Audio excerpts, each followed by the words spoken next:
Lenny and welcome to this kit review. Now in this review we will only be going through the instructions, decals and the quality of the moulding and details, okay, only. So with that said, sit back and hopefully enjoy this review. Hello and welcome to this review. It's the Tamiya 1/48 scale Bristol Beaufighter Mk.VI. Now, I love this kit. I've only built one of them, which I did as a 48-hour challenge build, which I built, painted it and weathered it within 2 days, which I was really happy with. But it's testament really of how this kit goes together. Now, from the beginning, box art, yummy, lovely, love the livery, and this is what it's going to be painted in at the end. This being depicted on the Battle of Malta, ship being attacked by the said Beaufighter. Now, what do we get into the box? We do get quite a lot actually. Well, the decals have seen better days, never mind. Set of instructions, which is always useful, and you get the full kit in bags. Some are double sprued, but what we'll do is we'll get them out, have a look, and you can see what the kit is like. Okay then, first of all we'll have a quick look at the instructions, and they are as you would expect Tamiyas to be. They are clear, they are precise, and they tell you exactly what colour it needs, or what colour they think it needs, and all the positions where the kit parts need to be for it to fit properly. Now, when I did do this for the first time, which I did the Mark 10, one thing I did find is this front part here of the cockpit, it is quite visible once you've got the canopy on, because you can have the actual hood open and you can see quite a lot in the actual compartment there. So if you wanted to detail it up even more, you will be able to see it. However, the rear part here, we've got the radio operator and rear gunner.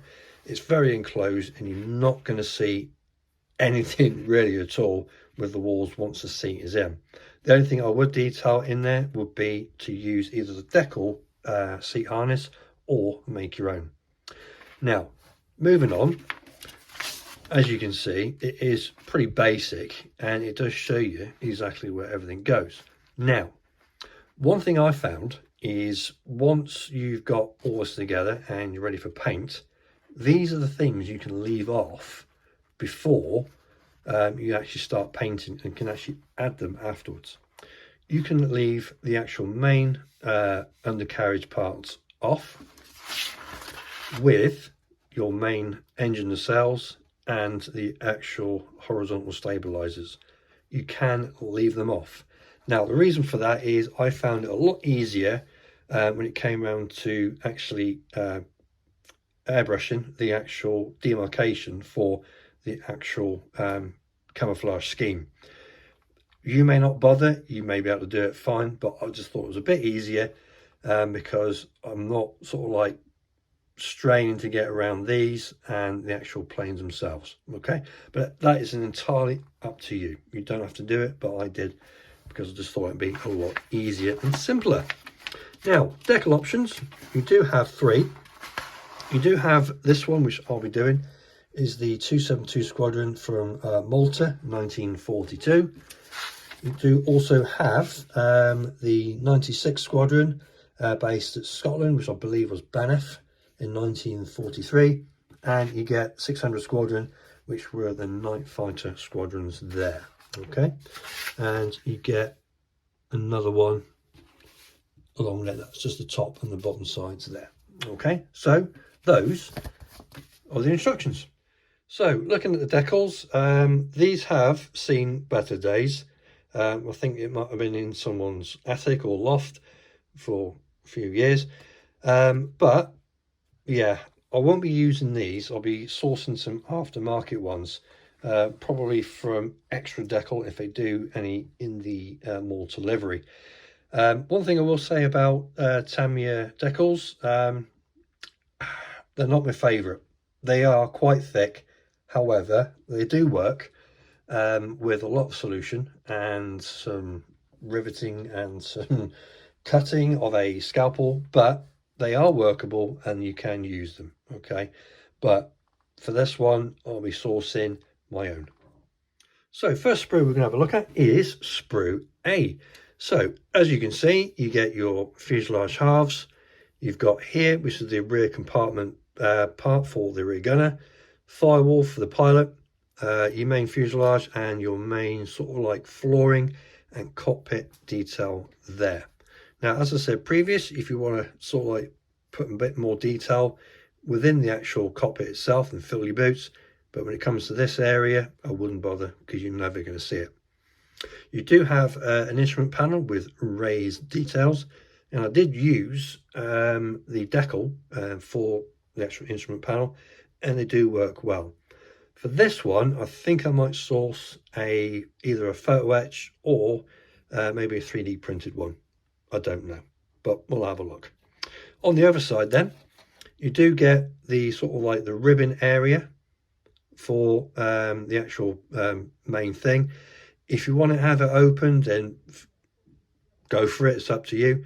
But one thing I will say is once you've made up your mind, don't worry about any of the ejector pin marks because none of them will be visible. Okay. Also, you do get a choice of two noses, which you get your standard one and what is known as the thimble. So there you go, there's sprue A. Okay, what you're looking at now is sprue B and C. Now I've put them all together because basically they're, well, the wings and the tailplanes.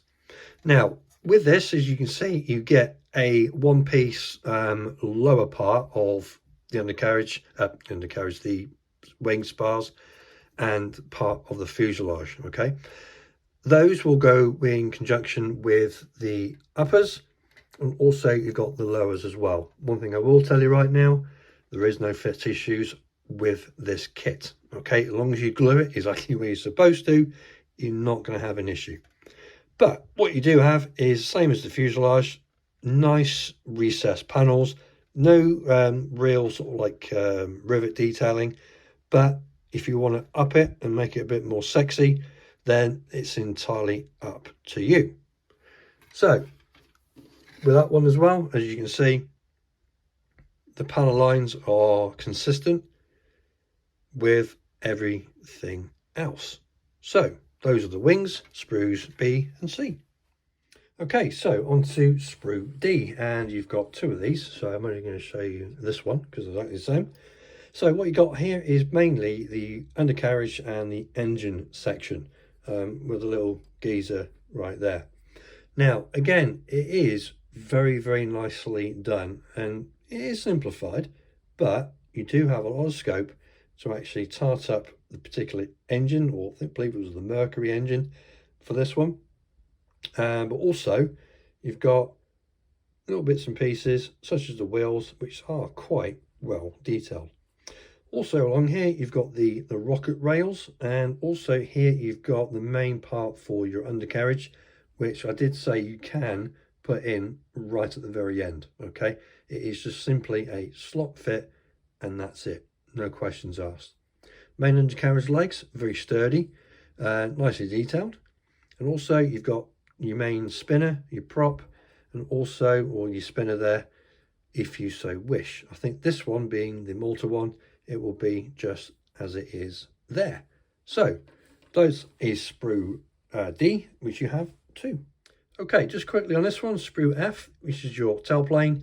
In this one you only get this option, but in the Mark 10 version you do get this, and also one with an extended fin for a particular Mark 10, but also you can use or fit that for a Mark 10 also. Okay, so there you go, that's your only option for this kit, but in the Mark 10 version you get both. Okay, then going on to the clear sprue. Now if you've never tackled a Tamiya kit before, you will be nicely surprised with the quality of the actual clear sprue. As of yet, I have never had a dodgy one. Good quality, and that's the one thing I do love about Tamiya, is they do a lovely set of clear parts. So there you go. Okay, so just to finish off, what you do get as well is a painting guide. This has seen a bit of better days. However, you still get the full painting guide of the actual demarcations of the actual camouflage scheme for the said kit. So always good. I believe that is in scale. So if you wanted to either cut this out or print it, you can cut these out and use them as a stencil for your painting. So there you go. That, ladies and gents, is the review on the Tamiya Bristol Beaufighter Mark 6. Thanks for watching and see you soon.